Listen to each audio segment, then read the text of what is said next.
మన దేశంలో ముస్లింలకు సంబంధించి అల్లా గురించి ఒక కామెంట్ చేసినందుకు నూపూర్ శర్మ మీద 57 దేశాలు ఆగ్రహం వ్యక్తం చేసింది.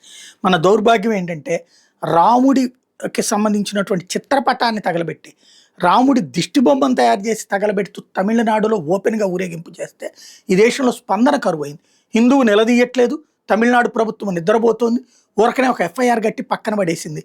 బహిరంగంగా చేసినటువంటి అరాచకానికి సంబంధించినటువంటి కోణం. అదే ముస్లిం సమాజం అయితే యాక్టివ్గా ఉంటుంది, సీరియస్గా ఉంటుంది, స్పందిస్తుంటుంది.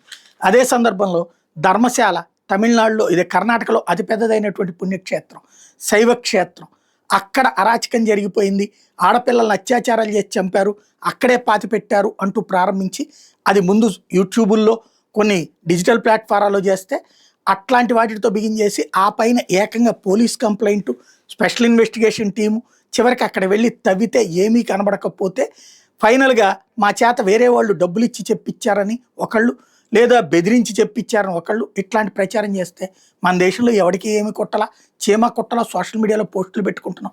ఏ హిందువు తిరగబడలా, ఎవరిని తనలేదు, ఎవరిని చంపలేదు, ఏం చెయ్యాలని కూడా మనం కోరుకోవట్లేదు. చట్టబద్ధంగా న్యాయబద్ధంగా పోరాడాలనుకుంటున్నాం. బట్ అక్కడ జరుగుతున్నదా అంటే లేదు. ఇప్పుడు తాజాగా ఏదైతే కర్ణాటక పోలీసులు తేల్చి చెప్పింది ఏంటంటే ఈ ధర్మశాల వెనకాల క్రిస్టియన్ కన్వర్షన్ లింక్ ఉందట. జాన్ సైమన్ అనేటటువంటి బెంగళూరుకి సంబంధించినటువంటి వ్యక్తి ఈ దీనికి సూత్రధారట.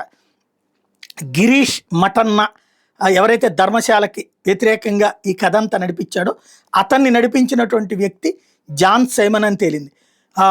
దీనికి సంబంధించినటువంటి వ్యవహారాన్ని హ్యూమన్ రైట్స్ కమిషన్ ఆఫీసర్ తాజాగా ఇచ్చినటువంటి నివేదికతో బయటకు వచ్చింది.